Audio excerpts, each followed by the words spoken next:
I paid for my daughter's dream trip, and then she told me I wasn't invited. It was just after 6 in the morning when I pulled into their driveway, my car loaded, pressed shirt clinging to my back with nervous sweat. The sun hadn't yet burned off the fog, and everything, the lawn, the windshield, the damn porch steps, was wet with dew, like the world itself was offering a quiet warning. But I didn't see it. I didn't hear it. All I could feel was excitement bubbling in my chest like I hadn't felt in years. That particular kind of joy you get when your purpose feels clear again, when you've done something selfless and believe it will bring your family closer. I remember thinking, she's going to cry when she sees I packed her favorite tea for the hotel. Earl Grey with lavender. I even tracked it down at that little shop in Salem she liked before it closed. I was carrying it, tucked neatly into my luggage next to my loafers, and a paperback copy of The Old Man and the Sea. It felt appropriate. I was Hemingway on a mission, older, worn down, but still believing the fish was out there, waiting to be caught. I stepped onto the porch with my suitcase in one hand and my leather travel satchel slung over the other. My knee cracked. Too many years of roofing jobs, too many winters on ladders. Still, I was grinning like a fool, picturing Emily's face lighting up when she saw me ready to take them to the airport. But something was off. No movement inside. No rushed goodbyes or last-minute packing. No Roy complaining about his back. No Jane, his mother, fussing about her sun hat. No sound of suitcase wheels on hardwood. Just silence. And then I saw it. A single sheet of printer paper taped to the glass storm door, curling slightly at the corners. I remember thinking it was a joke. Maybe a scavenger hunt thing. Something Emily dreamed up as a family surprise. But then I read it. Dad, don't be upset, but this trip is just for us. You deserve a quiet rest. We love you. Emily. I stood there, blinking, as if that would somehow clear the words from the page. As if my brain had translated them wrong. This trip is just for us. Just for us. What the hell did that mean? I looked around. The driveway was empty. Their 2 cars gone. The garage door closed. Curtains drawn. Even the motion light above the door was off. Not a soul in sight. I knocked anyway. Once. Twice. Louder the 3rd time, just to be sure. Nothing. I backed off the porch and pulled out my phone. No missed calls. No texts. No updates. Nothing. Like I didn't even exist in their world this morning. Then a chime. Instagram. Emily had posted a story. I opened it with shaking fingers, still half convinced it would be a joke. A funny "we tricked Dad" video followed by hugs and champagne. But there it was. A slow-motion boomerang of clinking glasses. Emily in designer sunglasses, Roy with his arm around her waist, and Jane already mid-toast. The caption, "Family vacation of a lifetime. Finally together." No mention of me. Not a tag. Not a single indication that I'd been part of any of it. Just 3 beaming smiles and a backdrop of first-class luxury. I sat down on the porch swing, the wood groaning beneath me, my suitcase still in hand. The swing creaked once, twice, and then settled into a long, miserable silence. They were gone. Really gone. And I had paid for all of it. I was the one who booked the flights, who upgraded the seats. The one who found the oceanfront suite with the wraparound balcony. The one who rented the private sailboat for sunset charters and arranged tickets to that jazz restaurant Emily used to play on loop back in college. I did it all. Quietly, proudly, happily. Because she said she'd never had a real honeymoon. Because she said Roy and Jane had never taken a trip together as a family. Because she said it would mean the world to share something magical with all of us. All of us. I thought she meant me too. God, I should have seen it coming. I sat there for what must have been 30 minutes, staring out across their neatly trimmed front yard like it was a stranger's house. My hand still gripped the suitcase handle, knuckles white. What was I supposed to do? Go home. I thought about the breakfast I'd prepped before I left. Everything bagels with lox, still in the fridge at my place, set for a quick pre-airport meal. I'd even printed the itinerary, color-coded, with notes on weather and local events. I'd wanted to be helpful, not overbearing. I was trying so hard to be the kind of presence that made things easier. Instead, I was the obstacle they quietly removed from the picture. The word rest in her note struck me again. You deserve a quiet rest. Like I was a tired old horse, put out to pasture with a pat on the head and a sugar cube. I had been a means to an end. The wallet. The ride. The bank that bleeds love and miles and booked sweets. And they didn't even have the decency to tell me to my face. That's the part that keeps echoing in my head, the cowardice of it. I raised her. I changed her diapers, sat through violin recitals, paid for her degree in communications. I walked her down the aisle and gave a toast so emotional Jane said I should have been the one getting married. But today, she left me a note like I was a handyman they forgot to tip. That morning, I sat in my car for over an hour, parked on their street, staring at their empty driveway, holding a travel mug full of now-cold coffee, and wondering what the hell happened to my family. The neighbors passed by. Some waved. Some didn't. I smiled at them like nothing was wrong, like I hadn't just been erased. I waited, hoping maybe the note was a mistake, that they'd forgotten something and come back. That Emily would come running out, laughing, saying, "You didn't really think we'd go without you, did you?" But no one came back. I watched the sun burn off the last of the fog and realized the truth. They were off to paradise, first class, 5-star, ocean breeze in their hair. And I was just the man who made it happen. And then got left behind. It all started 5 months earlier, on a lazy Sunday afternoon in late January. Snow had just begun to fall in soft, lazy flakes across the backyard, blanketing the garden beds and bird bath like powdered sugar. I was sitting in my usual chair by the window, drinking chamomile tea and flipping through the latest issue of Yankee magazine. My knees had been aching more than usual, but I didn't mind. I had the house to myself, the heater humming, and a pot roast slow cooking in the oven. Simple pleasures. Then the phone rang. "Hey, Dad," Emily chirped. "Got a minute?" "Always." Her voice was lighter than usual, touched with something soft. "I was just thinking. Roy and I never had a proper honeymoon." I smiled into the phone. "You just realizing that now?" I know. Life got in the way. We had the wedding, and then Jane's surgery, and the job change, and it just never happened." There was a pause. I could almost picture her twirling the phone cord around her finger like she used to do in high school, standing barefoot in our kitchen, making plans with friends while I cooked dinner and pretended not to listen. "I've been dreaming of Cape Cod," she said suddenly. "Since college. I used to keep pictures of the beach cottages in a folder on my desktop." "It's silly, I know." "It's not silly," I said, already reaching for my laptop. "Pick a place, any place you want." "You're serious?" "As a heart attack." Her laugh on the other end felt like sunshine. "You'd really do that?" "I've got the miles. And you've worked hard. You both have. Why not have something to look forward to?" "Dad, you're amazing." That was all it took. That single sentence lit up something in me I hadn't felt in years. Not since Emily was a teenager and used to call me her rock. She'd stopped saying it after she got married. But for a moment, that old version of us came rushing back. And so I got to work. I spent the next week buried in tabs and travel sites. I compared boutique inns and high-end hotels. I joined a Facebook group for Cape Cod locals to get real recommendations. I wanted it to be perfect.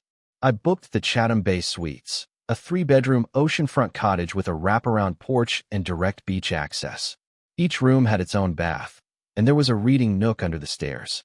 The photos showed hammocks between the dunes and Adirondack chairs facing the waves. I even found a company that offered private charter sailboat rides at sunset. The reviews said Captain Jeff was a poet with a rudder. I knew Emily would love that. Then came the dinner cruise, live jazz, plated courses, and a rooftop deck with string lights. The kind of thing she used to dream about when she was still writing poetry and talking about moving to Boston. Speaking of Boston, I added 2 nights at the Omni Parker House on our way home. Theater tickets for the Charles Playhouse, reservations at Union Oyster House, and a stop at the bookstore near Emerson where she used to spend hours. It became a project, a mission, my little secret. The more I planned, the more alive I felt. I called the concierge to confirm accessibility options for Jane. I asked Roy what kind of wine they liked and added a case to the reservation. I paid extra to have breakfast delivered every morning to the cottage patio. Roy called me a legend when he heard the itinerary. Emily kept saying, "You've really outdone yourself." Jane, who usually treated me with the brittle civility of a woman forced into a blended family, actually teared up. "You're a blessing to this family, Greg," she said. That stuck with me. I wrote it down on a Post-it and stuck it to my fridge, right next to the dry cleaning ticket and a coupon for bagels. I started counting down the days. Every time I thought of Ellen, my late wife, I imagined her saying, "You did good, Greg. This is what family's for." I bought new walking shoes for the trip, got my prescriptions filled early, even ordered a new set of luggage because Emily said my old suitcase looked like it had been dragged behind a tractor. Every Sunday for the next month, we had planning calls. Emily and Roy would come over for lunch. Roy always brought pastries. Jane would call in from her condo, and we'd go over the itinerary like we were planning the moon landing. They let me talk. They laughed at my jokes. They asked questions about directions and activities. They let me feel like I was helping, like I mattered. And I did. At least I thought I did. I started imagining what it would be like to sit on that porch with a cold drink, watching Emily laugh with Jane under the umbrella, Roy flipping burgers on the grill, the ocean breeze carrying bits of sea salt and sunscreen. I pictured myself reading a book in the shade, maybe falling asleep to the sound of gulls. I didn't realize it then, but I wasn't planning a trip. I was chasing belonging, trying to rebuild something I hadn't admitted was missing, trying to hold on to the one part of my life that still felt like family. I didn't see the signs yet, didn't hear the cracks in their voices, didn't feel the space growing between us like a low tide pulling away from shore. Back then, I was just a father with a plan, a man who thought love, if given freely enough, would always be returned in kind. I had no idea I was building the perfect vacation. For people who were already planning to leave me behind, the first warning signs came so softly I almost didn't hear them. They started like small creaks in the foundation, barely audible over the sound of excitement and logistics. A glance here, a pause there, a tone of voice that felt off but couldn't be proven. And I did what any man in my position would do. I ignored them, smiled through them, told myself not to be so sensitive. Because I trusted them, because they were my family. It was during one of our last planning lunches, maybe 3 weeks before the trip, that I noticed it for the first time. We were gathered in my kitchen, sunlight pouring through the sliding doors, chicken salad sandwiches on paper plates because I didn't want to fuss with dishes. Emily was at the table, laptop open, making a packing list. Roy sat across from her, scrolling through Airbnb listings for their next trip after this one. Some big beach wedding in the Carolinas for one of his college buddies. I'd just handed Jane a cup of peppermint tea when I heard it. Roy leaned in, lowered his voice just enough, and said to Emily, "Maybe it's too much for him." Too much for who? I paused by the sink, holding the electric kettle, trying to pretend I hadn't heard. Emily didn't respond right away, just stared at her screen, fingers stilling on the keyboard. Roy went on. The walking, the heat, the activities. I mean, it's a packed schedule. You sure he'll be up for all of it? I just hope he doesn't ask to join us for everything, she murmured. It was so soft I almost thought I imagined it. Then she laughed, too quickly, too lightly. Just kidding, she added, louder this time. You know how he gets about details. Roy chuckled and rubbed her shoulder. He's just excited. Jane nodded and smiled, completely missing the undercurrent. Greg, you've got the most organized mind I've ever seen. This trip's going to be wonderful. I smiled back. My throat felt tight. Later that night, I told myself I was being paranoid. They were just talking logistics. It didn't mean anything. I was projecting because I hadn't traveled in years, and maybe I felt insecure about keeping up with the younger ones. That had to be it. Still, something lingered. A week later, we were discussing dining options over the phone. I suggested a few local seafood places with rave reviews. Emily was quiet for a beat too long before saying, "We might just do dinner on our own some nights, Dad. You know, have a little couple time." Of course, I said quickly. Of course you should. It's your trip. But it was ours, wasn't it? I hung up the phone and stared at my itinerary, the one I'd printed out, laminated, and color-coded by day. It looked juvenile now, too eager. Like a kid planning a birthday party no one was excited to attend. I brushed the thought away, but it returned the next weekend. They were late for brunch. Over an hour late. When they finally arrived, they looked flushed and distracted. Roy didn't even apologize. He flopped onto my couch and grabbed the remote. Emily muttered something about traffic. I served the eggs cold.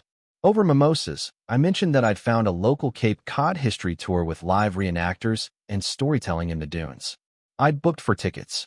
That's sweet, Dad, Emily said, her smile tight. But maybe we'll sit that one out. Jane gets tired easily. Jane didn't say a word, just stirred her orange juice with a silver spoon and avoided my eyes. I asked if everything was okay. Of course, Emily chirped. You're doing so much for us already. We just don't want you overexerting yourself. You're always so involved. She said the word like it was a problem, like involvement was something to apologize for. After they left, I sat at the breakfast table with 3 untouched pastries and a pot of coffee gone bitter in the French press. I poured a cup anyway and drank it cold. I started thinking about other conversations, other moments. How Roy had started talking to me slower, like I needed help understanding simple things. How Jane had gently suggested I pace myself during a walk around the neighborhood last week. "You know your limits better than anyone," she'd said with that saccharine voice older people recognize too well. How Emily had gently teased me at dinner last month when I asked what glamping was. "You're adorable," she said, like I was a dog that didn't know how to sit. I laughed then, but now, the laughter curdled in my memory. They were creating distance. Not all at once, not with malice, but like people quietly rearranging furniture in a room they planned to leave. The final red flag came 2 nights before the trip. We were doing a last-minute video call to confirm luggage weights and check-in times. Emily was flustered, camera at a strange angle. Roy didn't appear at all. Jane smiled and said she might bring a second pair of sandals. At the end of the call, Emily said, "Dad, I know I've said it before, but really, thank you. This means a lot." "You're welcome, sweetheart. I'm looking forward to making memories." There was a long silence. Too long. Then she nodded. "Yeah," she said. "Memories." The screen went dark. I told myself I was overthinking, that I was projecting again. But deep down I knew. Something was coming. I just didn't know how bad it would be. Not yet. The morning of the flight, I woke up before my alarm. 4:45 a.m. sharp. I hadn't slept much anyway. Maybe 3 hours total, but it didn't matter. I was wired, alert, humming with anticipation. Today was the day. The big day. My bags were packed, tickets printed and tucked into my travel satchel, travel pillow clipped to my carry-on, even a box of seasickness bands just in case Jane needed them for the boat ride. I had triple-checked the weather forecast. Sunny skies in Cape Cod. 74 degrees. Light breeze. Perfect. I brewed a fresh pot of coffee and buttered a few croissants I'd picked up from that fancy bakery downtown. I knew they liked the almond ones. I wrapped everything neatly in wax paper and set it on the passenger seat with a thermos of Earl Grey. The roads were still dark and empty when I backed out of my driveway, headlights sweeping over the neighbors' hydrangeas. I drove in silence, listening only to the quiet ticking of the turn signal and the low rumble of my engine. They'd asked me to pick them up at 6.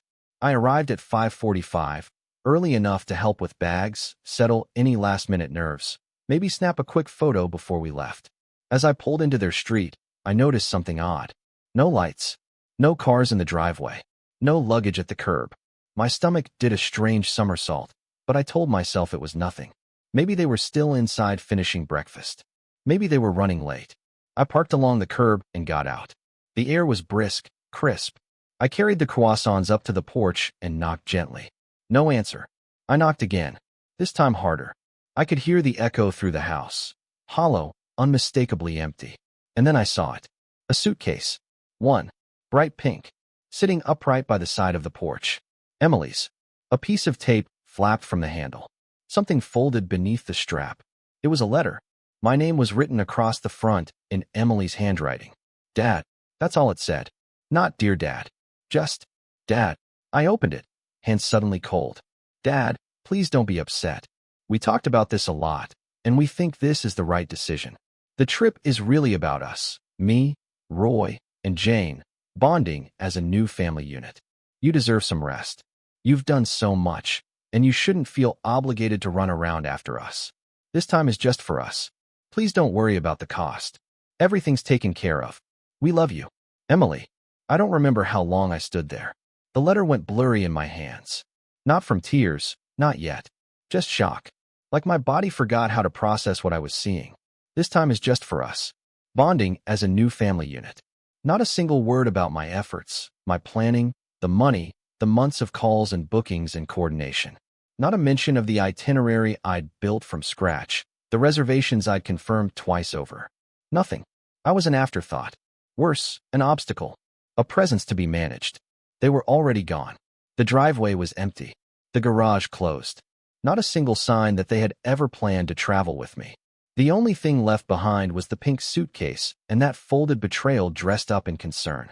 I walked back to my car, legs stiff like someone had filled my joints with cement. I set the croissants on the passenger seat, now cold. My phone buzzed in my pocket, and I pulled it out without thinking. Emily had updated her Instagram story again. I should have looked away. I didn't. This one was a video. They were boarding the plane. You could hear the background announcement calling for final boarding for Boston. Roy and Jane were laughing in the background. Emily turned the camera to herself and smiled. "Off to paradise with my people," she said. My people. Not a tag. Not a mention. Not a word about who made the trip possible. Who paid for the first-class upgrades. Who booked the 3-bedroom suite when a regular room would have done. Who bought concert tickets in Boston so Roy could hear that jazz band he liked. I refreshed the feed again. A new post. A still shot of Jane and Emily sitting side by side in their seats, glasses of champagne raised, windows showing a faint glimmer of morning sun behind them. The caption read, "Finally, a real family vacation." I shut my phone off. For a long time, I didn't move. I just sat there, in the front seat of my car, the letter folded in my lap, croissants cooling beside me, as the sun climbed higher in the sky and the street began to stir with morning life. Joggers passed. A woman walked her golden retriever. A boy pedaled by on a bike, backpack bouncing on his shoulders. None of them looked at me. No one knew that the man sitting in the parked car with the pressed shirt and the neat suitcase had just been cut out of his own family story, like a supporting character whose arc no longer mattered. I looked down at my hands. They were still. Too still. For 35 years, those hands had built everything for Emily. Cribs, bunk beds, bookshelves. They'd packed lunches, paid bills, covered medical costs. They'd written college tuition checks and repaired flat tires. They'd carried groceries, adjusted thermostats, shuttled her across town for job interviews and apartment searches. And today, those same hands had delivered her vacation and been handed a letter in return. I leaned my head back against the seat and closed my eyes. The heat from the sun was just beginning to warm the windshield. They were in the sky now, champagne in hand, heading toward the place I had picked, the place I had dreamed of sharing with them. And me? I was here, alone. The only one who hadn't realized I wasn't invited, that I didn't drive home right away. I couldn't. I didn't want to be alone with my walls just yet. Didn't want to walk back into the house I had kept warm for Emily her entire life, only to sit in the silence of my own confusion. So I drove. Nowhere in particular. I just pointed the car down Route 9 and let the hum of the engine distract me. I passed gas stations, strip malls, empty church parking lots. The radio stayed off. I couldn't bear the idea of a cheerful voice reminding me that it was a beautiful day to get out and make memories. Around 7:30, I pulled into the parking lot of the diner near the old hardware store, the one Emily used to beg to visit when she was a little girl because they had a claw machine filled with plush animals. I used to give her quarters until my pocket was empty. I went inside. The same waitress was still working the morning shift, Mary Ann, with her teased hair and pale pink lipstick. She didn't recognize me at first. Why would she? My hair was grayer now, my face rounder. "Table for one?" she asked. "Yeah." She led me to a booth by the window. "Coffee?" "Sure." I didn't look at the menu. I didn't need to. I ordered the breakfast special, scrambled eggs, sausage, wheat toast, and waited. Around me, families trickled in.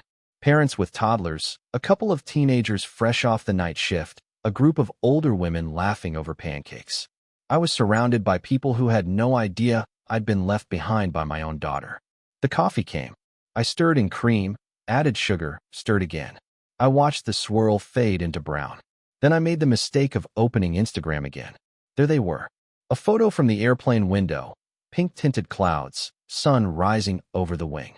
Caption, "When you finally take the trip you deserve." Another picture, Emily and Jane standing arm in arm in front of the arrival sign at Logan, both of them in matching linen hats, sunglasses perched on top. Roy taking the photo, presumably. His caption, "The real crew has landed." The real crew. As if I had never existed. I scrolled farther. A photo of Roy and Jane clinking glasses with lobster rolls in front of them. A boomerang of Emily twirling on the boardwalk, wind catching her sundress.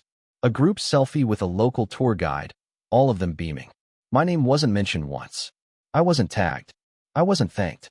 Not even a passing mention. No. Thanks to Dad for making this dream possible. No, wish you were here. Nothing. It was as if I had never been involved. As if the reservations had made themselves, the suite had been paid for by magic, and the sunset sailboat trip had spontaneously materialized for the three of them, unburdened by any debt to the man still sitting in a diner with toast growing cold in front of him. I set the phone down and looked at my plate. I didn't touch the food. It wasn't hunger I lacked, it was dignity. Appetite disappears when you've been erased. That night, I returned home and stood in my kitchen for a long time. The house was too quiet. Not peaceful quiet, but abandoned quiet. I looked at the stack of neatly packed gifts on the dining table, small surprises I'd planned to give them during the trip. For Jane, a custom beach towel with her initials stitched in navy blue. For Roy, a leather-bound notebook with a little anchor emblem embossed on the front. So you can capture the memories, I'd written on the inside flap. For Emily, a delicate necklace I found at a local antique store. A small silver shell. Inside, it read, "You are my safe harbor." I picked it up, ran my thumb along the clasp, and then set it down again. I couldn't bring myself to throw them away, but I couldn't look at them either. So I pushed them all into a box and shoved it into the hall closet. I closed the door. I sat at the kitchen table, phone face down, a full cup of tea going cold beside me. And then I started crying. Not the kind of crying you see in the movies. No gasping or sobbing or clutching of photographs. Just a slow, silent flood of tears I didn't even realize were happening until I felt the salt sting on my lips. I thought about the last time Emily and I had really talked. Not just small talk or logistics. Really talked. I think it was after her mom passed. We sat on the back porch, both a little drunk on cheap red wine, and she said, "You've always been my anchor, Dad." That word again. Anchor. She used to call me when she was unsure about a job, or a fight with Roy, or when she felt like she was failing at life. "I just need your voice," she'd say. "Just say something dad-like." And I would. I always would. And now? I wasn't even worthy of a conversation before being cut out of the most thoughtful, generous thing I'd done in years. The next morning, I opened Facebook to see Jane had posted an album titled Cape Cod, finally. I scrolled through it slowly, each image like a slap. There was Emily wearing the straw hat I bought her for sun protection. There was Roy sipping white wine on the very deck I reserved, staring out at the ocean like he owned it. There was Jane wrapped in the beach towel I ordered. And then a photo of all three of them, arms around each other. Caption, "Some trips change everything." They looked so happy, so relaxed, so complete. And I sat alone, eating toast and watching a part of my life sail away, without me on board. The worst part wasn't the silence. It was the absence of surprise. 3 days had passed since I stood on that porch holding Emily's letter. 3 days since I saw their smiling faces online, living the dream I had built for them. I hadn't heard a word, not a message, not a voicemail, not even a polite, "Hope you're doing okay." And somehow, I wasn't surprised anymore. It was as if the quiet was their way of confirming what they hadn't had the courage to say outright. "You're not part of this anymore." The house felt like a museum now, frozen in time, still set up like I was preparing to leave on vacation. The suitcase still by the door. The printed itineraries stacked neatly on the counter. My travel hat hanging from the back of the kitchen chair, untouched. On the third night, I climbed up to the attic. Not for any reason, not at first. Just a sudden urge to see something old. Something real. Something that reminded me of when I mattered. The air was musty and hot, the kind of thick heat that clings to your shirt and makes you feel older than you are. I flicked on the single bare bulb and crouched beside the storage boxes I hadn't opened since before Ellen passed. I found the box right away. Emily's name was written on the top in faded marker. I sat down on an old stool and pulled it toward me. Inside were drawings. Dozens of them. Crayon, colored pencil, chalk on construction paper. Some folded like cards. Some curling at the edges from time and attic air. One stood out. A crude drawing in marker and glitter glue, probably from second grade. It showed a little girl holding hands with a taller man with gray hair. A dog stood beside them. Above the figures, in crooked bubble letters, it read, "Me and my dad, my hero." I stared at it for a long time. My fingers traced the lines of the figure she'd drawn for me. Gray stick legs, blue shirt, big smile. My arms were exaggeratedly long, wrapping around her like wings. I'd forgotten this picture even existed. Back then, every Father's Day came with cards like this. Handwritten poems, macaroni frames, coupons for one free hug, or breakfast in bed. She used to climb into my lap after dinner and whisper, "I never want to grow up and move away from you." I believed her. Now I was just the man who paid for the house they left behind. The man who booked the trip and stayed home. Not a hero. Not a presence. Not even a memory worth mentioning. I put the picture down and rubbed my eyes. They burned in that hot attic air, and it wasn't from the dust. I opened the next envelope in the box. A third-grade essay titled, "Why My Dad is the Best." I love my dad because he works hard and still always plays with me. He fixes things and gives me hugs and makes me pancakes shaped like animals. He tells me bedtime stories that are not from books, just from his head. I want to be like him when I grow up. I folded it back slowly, and then I started shaking.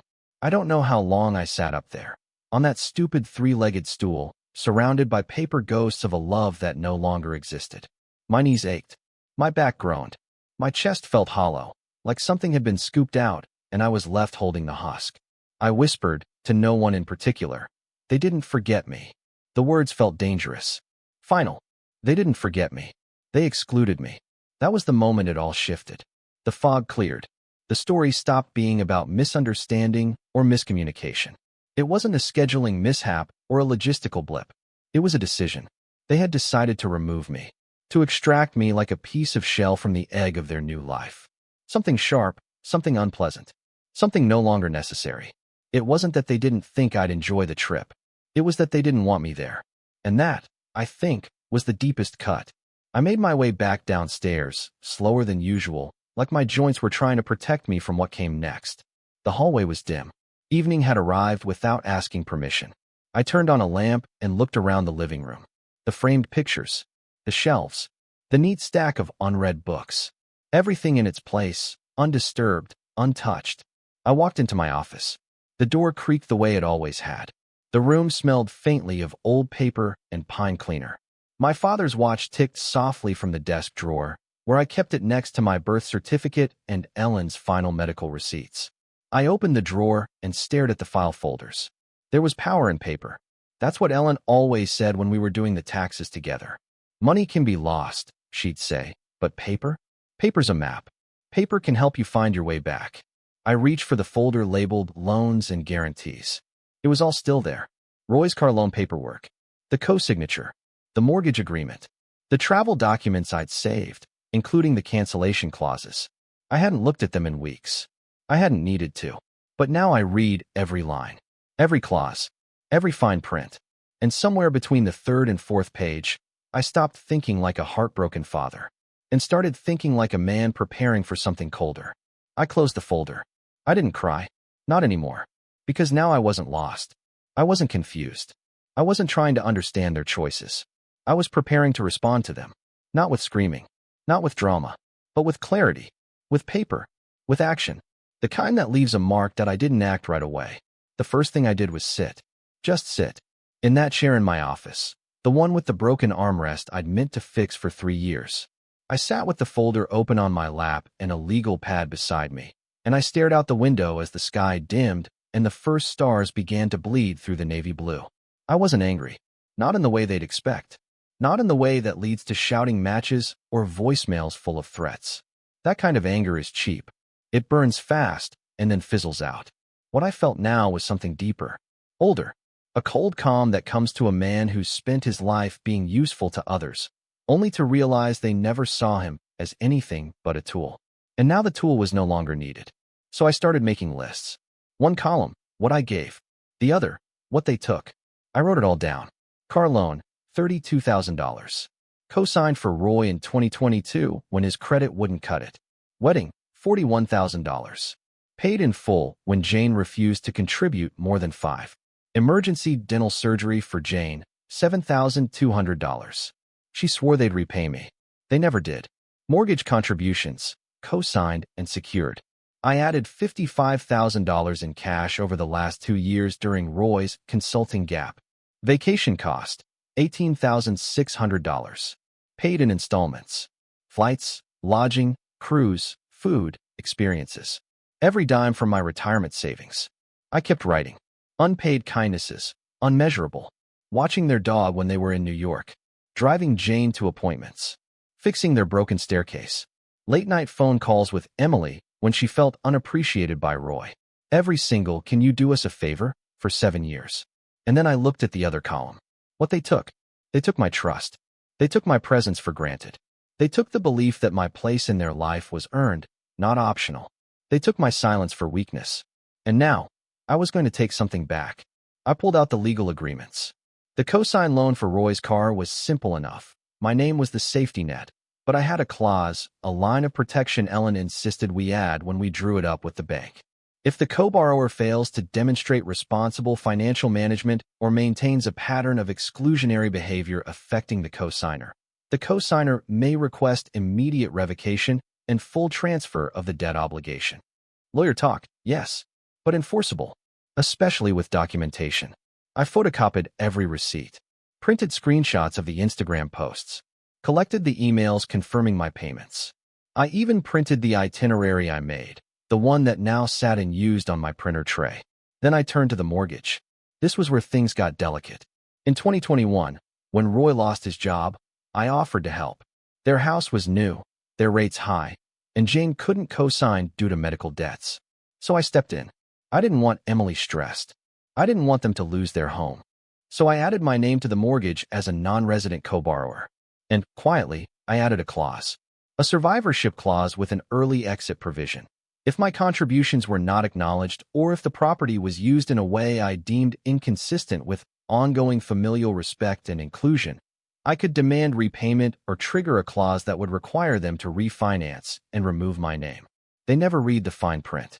Or maybe they assumed I'd never enforce it. But now I would. I picked up the phone the next morning and called my lawyer, Nancy Brenner. We'd worked together once before, years ago, when I had to evict a tenant from one of my rental units. She was efficient, tough, no nonsense. She picked up on the second ring. "Greg, it's been a while." "Hi, Nancy. I need to trigger 2 clauses. Mortgage or personal loan?" "Both." She didn't ask why. I gave her the documents. Sent her everything. She told me what to expect. There would be resistance. But with the paperwork I had, the burden of proof would be on them. I told her I was ready. Next, I called the travel agency. "Yes, Mr. Hammond.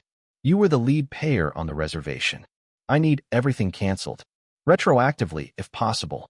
Credit refunded to my account. Notify the hotel and the boat charter. Revoke access to the dinner cruise. They're using it under false pretense." There was a pause. "I understand, sir. We'll process that right away." One by one, I unraveled the trip. The sailboat? Gone. Dinner cruise? Refund in progress. The suite? They'd have to pay market rate for any remaining nights unless they checked out early. I forwarded the confirmation to my email and printed the letters. Next, I opened my will. I had updated it in 2019 to include Emily as the primary beneficiary. She was to receive the house, the investment accounts, and the residuals from my 2 remaining properties.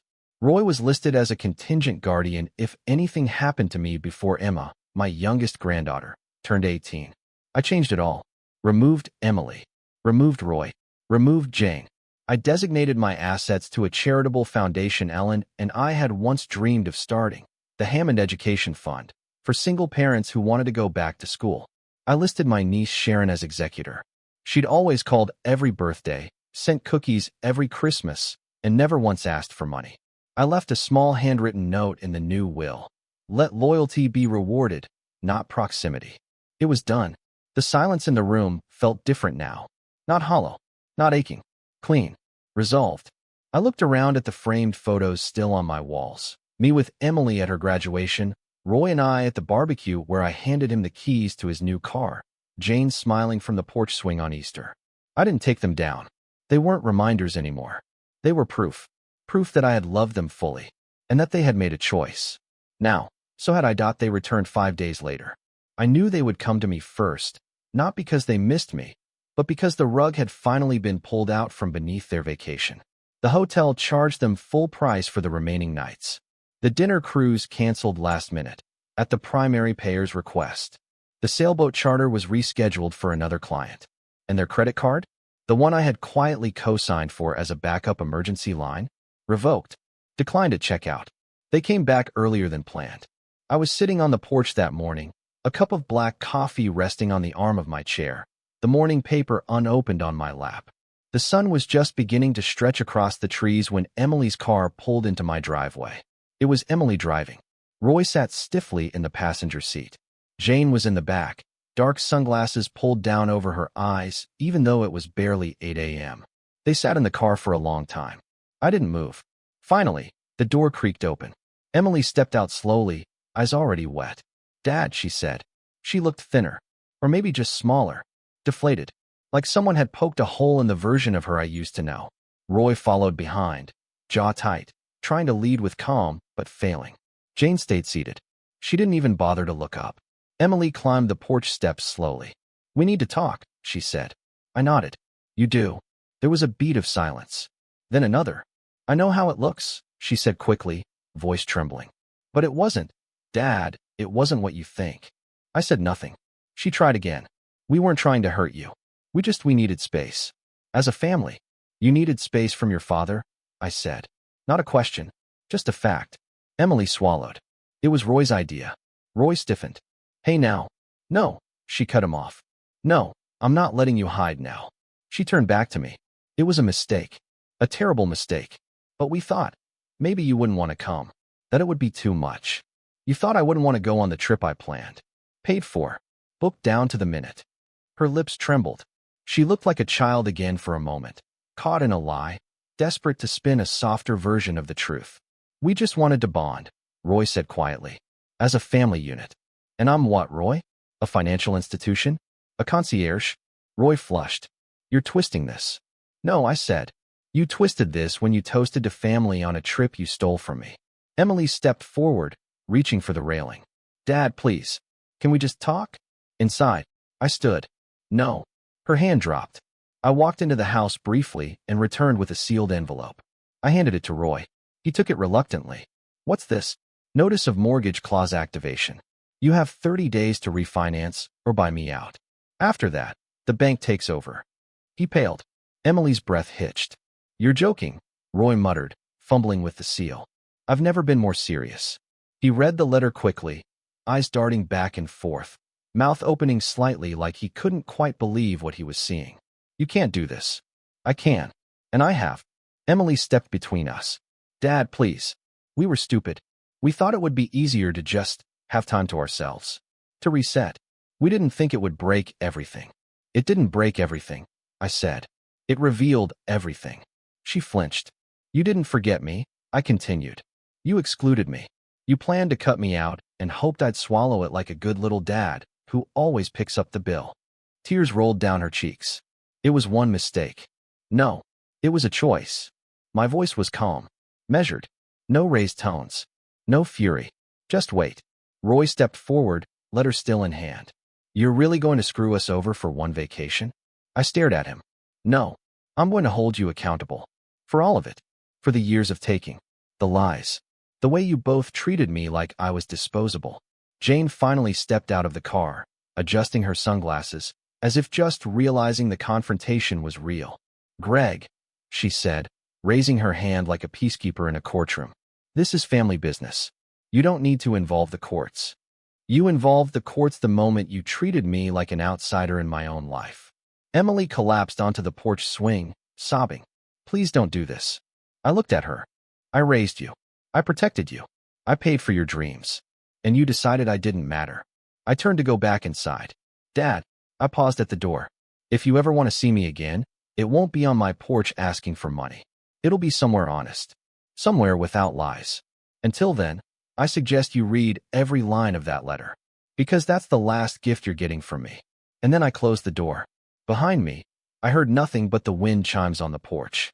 No apologies. No excuses. Just silence. The same silence they gave me on the morning of the trip. Only now, it was mine. It took only a week. 7 days from the morning I handed Roy that envelope to the moment their world began to buckle. I didn't need to yell, threaten, or throw accusations. All I had to do was wait. The system did the rest. First came the car. I got the notice on a Tuesday, courtesy copy, automated, from the lender. Roy had missed a payment 2 months back, and with my guarantee revoked, the loan reverted fully to him. His already shaky credit wasn't enough to cover the balance. I knew what would happen before it did. On Friday afternoon, a flatbed tow truck pulled into their neighborhood. I didn't see it happen, but I got the call from Sharon, my niece. She lived 2 streets over and knew everything before I did. They took Roy's car, Uncle Greg. Broad daylight. He ran outside in socks, yelling at the driver. I imagined it in vivid detail. Roy with his disheveled hair, frantically trying to explain that it was a mistake. Emily standing behind him in the doorway, arms crossed, face pale. The second blow landed that same evening. A hold placed on their joint credit card account. Again, I had removed my cosigner status. The bank reevaluated their credit risk, and they were denied a limit extension. Jane's medication, Roy's client dinners, their monthly subscriptions, all bounced. I didn't hear from them directly, but I did get a letter, a handwritten envelope, addressed in Emily's careful cursive. Inside, a single sheet of yellow legal paper, torn at the top. Dad, I know you're angry. I know we messed up, but things are getting bad. Roy's car is gone, and we can't afford another. The mortgage company called. Jane's been panicking. Is there any way you could help us out just a little? Even just $300 a month? Just until things settle. Please don't punish Grandma. She's sleeping on a mattress on the floor. I'm sorry. Please. No greeting. No, I love you. No ownership of what they'd done. Just a request. As if I were an ATM with a heart. I sat at my desk with the letter in hand and thought back to that pink suitcase on the porch, the one they left behind to remind me, in their own passive way, that I wasn't part of their picture. I folded the letter and filed it. I didn't respond. Not because I wanted revenge, but because the silence they gave me on that porch had taught me something valuable. Absence speaks volumes. They wanted to see what it was like to live without me. So be it. I heard from Sharon again a few days later. They've moved into Jane's, she said. All 3 of them. 1-bedroom condo. It's awkward. How's Jane? I asked, snapping at everyone. She's not used to sharing her bathroom. Or her kitchen. Apparently Roy's working part-time now. Something about creative consulting. Emily's trying to get her old admin job back. I thanked her and hung up. Later that week, I walked to the post office. I mailed a single envelope to my lawyer. Inside was a typed affidavit confirming my intent to uphold the mortgage clause. We scheduled a formal bank meeting for the following month. If they didn't refinance or buy me out, they'd be served foreclosure papers. Not because I wanted them homeless, but because I wanted my name off what no longer represented me. My legacy was not a house filled with resentment and entitlement. It was something better. The collapse didn't come all at once. It came like winter frost, first invisible, then unavoidable. A cracked pipe, a failed payment, a reputation eroded among friends and co-workers. Roy's LinkedIn profile changed to open to opportunities. Emily's Facebook went silent. I wasn't smug. I wasn't gleeful. I was quiet, resolved. That Sunday, I cleaned out the guest room they used to stay in. I donated the linens, took down the framed photo of our last Christmas together, and replaced it with one of me and Ellen on our trip to Acadia. I boxed up the extra towels, the board games they never played, the art supplies Emily used to ask for and then forget. I turned that room into a library, a real one. Bookshelves, soft lamps, a chair by the window. That was the first night I sat there and read without checking my phone every 10 minutes. No anxiety. No waiting for a call that would never come. I didn't hear from them again. Not directly. But Sharon passed along another update. They're trying to sell the house, she said. But with the clause active in the market the way it is, no one's biting. Roy's furious. Emily's quieter. She said she thinks about you every day. That she wishes she could take it back. I asked Sharon not to tell me anything else. I'd heard enough. The illusions had collapsed. And beneath the wreckage, there was only truth. They didn't exclude me by accident. They planned it. They executed it. And now, they were living with it. As they should. These days, I wake with no expectations. And that, in its own quiet way, is freedom. I sold the second property, one of the rentals I'd been managing for years. Not out of necessity, but because I didn't want the hassle anymore. I let go of anything that tethered me to stress I no longer felt obligated to carry. The money went into a new place. A modest lakeside cabin about an hour north. Pine trees, loons in the morning, and a dock that stretches out just far enough to let your toes kiss the glassy water at dawn. The kind of place Ellen and I used to dream about in our younger years, back when we'd circle real estate listings in the paper just for fun. It's not flashy. It's not a statement. It's mine. The air smells like moss and wood smoke, and my nearest neighbor, Martha, lives 2 cabins over. She's in her early 70s, widowed, with a love of mystery novels and an ancient golden retriever named Socks. We wave to each other every morning when we fetch our mail. Sometimes we sit on her porch or mine and talk about books over coffee. She doesn't ask questions about my family, and I don't offer stories. There's a rhythm to this life. No more early morning calls asking if I can dog sit or pick someone up from the airport. No last-minute crises about forgotten rent or overdue car insurance. No requests for a little help this month. No performance. Just peace. I see my niece Sharon more now. She drops by every few weekends with her son. We fish. We grill.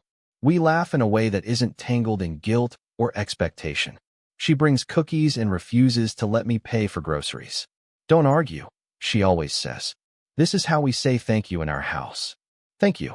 2 words I heard so rarely from the people who used to eat at my table every holiday. I've kept some things from the old house. Not many, just what mattered. A photo of Ellen and me in Acadia. Emily's childhood drawing, the one that says, "My dad, my hero." I framed it, but I keep it in the back room, behind the door. I'm not ready to hang it yet. Maybe one day. I never answered Emily's letter, and I never sent one back. Some people might call that cruel. Some might say, you should have given her a chance to explain. But here's the truth. She had that chance. She had every opportunity to pick up the phone and say, "Dad, we made a mistake." Not after things crumbled, but before they ever took flight. She could have knocked on my door with an apology before her suitcase hit the trunk. She didn't. They all chose their story. And now I live in mine. A few times a month, I still check her social media. Quietly. From a distance. She doesn't post much anymore. Her captions are shorter. Smiles tighter. I noticed they took down most of the Cape Cod pictures. Maybe shame caught up. Or maybe they just didn't want to be reminded. I don't care either way. I'm not waiting for redemption. I've already found my resolution. In the quiet mornings, in the click of the coffee machine, in the satisfaction of closing a book at the end of the day, knowing no one's about to call asking for something. For once, I'm not a resource. I'm a man again. And that's a kind of victory no one sees coming. I didn't need to humiliate them. I didn't need revenge that scorched the earth. All I needed was to reclaim what they took for granted. My time, my dignity, my place in the world. And now, I sit on my porch with Martha across from me, both of us wrapped in light blankets, her dog snoring at our feet. The lake is still. The world is quiet. And for the first time in years, I feel full, not with anger, not with grief, but with peace. No headlines. No declarations. Just the quiet truth. I walked away from people who mistook my love for obligation. And I didn't look back. That if you think generosity creates love, think again. I used to believe that if I just gave enough, helped enough, forgave enough, eventually, people would see my worth. That kindness would boomerang. That family, blood and bond, would never allow betrayal to grow in silence. But love isn't born out of obligation. And kindness isn't a contract. I spent decades showing up for people who treated my consistency like a guarantee. They assumed my door would always open, my wallet would always be full, my time would always be theirs to take. They didn't say thank you. They said, finally. They didn't ask me to join them. They asked me to stay behind. And for a long time, I let them. Because it's hard to admit the truth, that the people you raised, loved, and lifted might never have truly seen you. That they loved what you gave more than who you were. But here's what I want you to know. If you're reading this, nodding slowly, because you felt it too, you are not selfish for saying enough. You are not cruel for stepping away from the table when all they ever served you was silence. You are not wrong for reclaiming your peace. Sometimes, justice doesn't come with applause. It doesn't come with apologies, or public reckonings, or even understanding.